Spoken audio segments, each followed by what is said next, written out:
മനസ്സ് ക്ഷീണിക്കുന്ന ശൈലി കരുണാകരൻ കേട്ടുകേൾവി പോലില്ലാത്തതാണ്. അതുകൊണ്ട് ലീഡർ ശ്രീ കരുണാകരന്റെ പാത പിൻപറ്റിക്കൊണ്ട് തന്നെ പ്രതിസന്ധിയിൽ നമ്മൾ മുന്നോട്ട് പോകും. കരുണാകരൻ നൽകിയ സംഭാവനയുടെ ഏറ്റവും വലുത് കേരളത്തിലെ സാമുദായിക രംഗത്ത് എല്ലാവരെയും തുല്യമായി കണ്ടു എന്നുള്ളതാണ്. അവിടെ നായരെന്നോ ഈഴവനെന്നോ അവിടെ SC ST വിഭാഗമെന്നോ മുസ്ലിമെന്നോ ക്രിസ്ത്യാനിയെന്നോ ഈ മതങ്ങളിലെ അവാന്തര വിഭാഗങ്ങളെന്നോ വ്യത്യാസമില്ലാതെ കേരളത്തിലെ പൊതുസമൂഹത്തെ പൂർണ്ണമായി മറ്റു കണ്ണോടുകൂടി തുല്യതയോടുകൂടി കാണാൻ കഴിഞ്ഞ ഒരു പാരമ്പര്യമാണ് ലീഡർ ശ്രീ കെ കരുണാകരൻ. പക്ഷേ പുതിയ കാലത്ത് നമ്മുടെ നാട്ടിലെ ചില നേതാക്കന്മാരുടെ കണ്ണിൽ മഞ്ഞപ്പിത്തമാണ്. ഞാൻ ഒരു കാര്യം പറയാം. നമ്മുടെ മണ്ഡലം പ്രസിഡന്റായിരുന്ന ശ്രീ ചൂരപ്പുരാൻ ഷൗക്കത്ത് അദ്ദേഹം തെരഞ്ഞെടുപ്പുമായി ബന്ധപ്പെട്ട് ചോക്കാട് അങ്ങാടിയിൽ വിവാദപരമായ ഒരു പ്രസംഗം നടത്തി.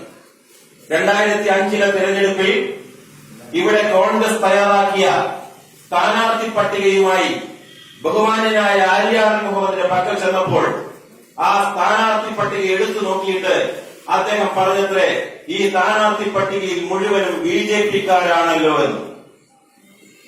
ഈ പ്രസ്താവന ആര്യാടന് മത്സരമില്ലാത്തതും കോൺഗ്രസിന് കേട്ടുകേൾവിയില്ലാത്തതുമാണ്. പ്രിയപ്പെട്ടവരെ, അന്ന് ഞാനാണ് മണ്ഡലം പ്രസിഡന്റ്.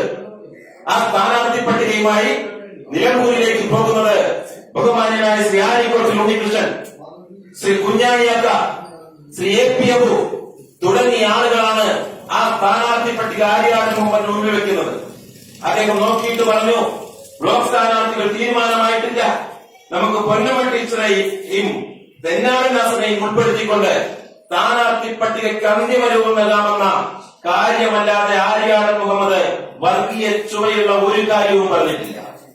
ഹിന്ദു സമുദായം BJP-ക്കാരാണെന്ന് ചൂരപ്പുരാൻ ചൗക്കത്തിന്റെ മനസ്സിലിരിപ്പിന് ആര്യാടന്റെ ഭാഷ്യം കൊടുക്കാൻ ശ്രമിക്കുന്നത് ബഹുമാന്യനായ നേതാവ് ആര്യാടൻ മുഹമ്മദിനെ അങ്ങേയറ്റം അപകീർത്തിപ്പെടുത്തുവാനും അദ്ദേഹത്തെ അപഹസിക്കുവാനുമുള്ള ഗൂഢലക്ഷ്യം വെച്ചുകൊണ്ടാണെന്ന് സാമാന്യേന സംശയിക്കേണ്ട ഒരു സാഹചര്യത്തിലാണ് നിൽക്കുന്നത്.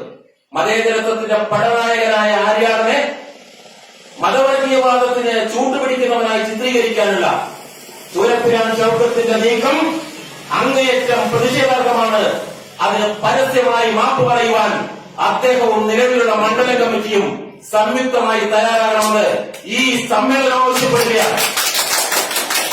തീക്കൊള്ളികൊണ്ട് കലങ്ങുന്നത് കോൺഗ്രസിന്റെ ആത്മാവിന്റെ അന്തസഭയിൽ പറയുന്നത്, നമ്മൾ നെഞ്ചോട് ചേർത്ത് വെക്കുന്ന ഈ കൊടിയുയർത്തിപ്പിടിക്കുമ്പോൾ ഞങ്ങൾ പ്രഘോഷിക്കുന്ന പതിറ്റാണ്ടുകളായി നൂറ്റാണ്ടുകളായി നമ്മൾ താലോലിക്കുന്ന ഇന്ത്യയുടെ മതേതരത്വമാണ്.